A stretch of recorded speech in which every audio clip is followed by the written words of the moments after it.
যুগে যুগে ওসমান হাদিরা ঘরে ঘরে জন্মায় না, ওসমান হাদিরা জেলায় জেলায় জন্মায় না, প্রতি বছর জন্মায় না, কিন্তু এরা আমাদের যুবকদের জন্য শিক্ষা, আমাদের সবার জন্য শিক্ষা, অনুপ্রেরণা।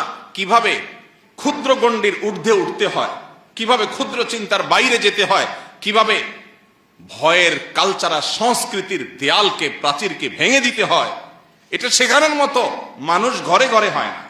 মুসলমানের সম্মান নিহিত আছে দুইটা জিনিসের মধ্যে: এক, মৃত্যুর ভয়কে জয় করা; দুই, দুনিয়ার মোহের ঊর্ধ্বে উঠা। বেঁচে থেকে কি হবে? বেঁচে থেকে কতকাল বাঁচতে পারবো?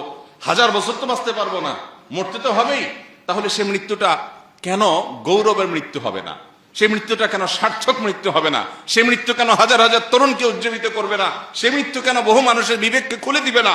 সে মৃত্যু কেন অন্যকে অনুপ্রাণিত করবে না?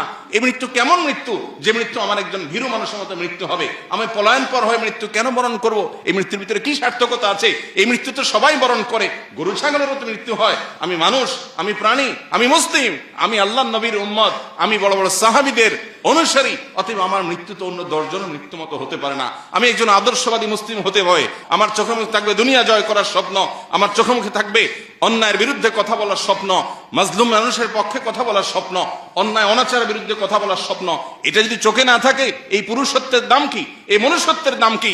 এই মুসলমানিত্বের দাম কি? এই তথাকথিত ঈমানের পরিচয় নামে অভিনয় করার দাম কি?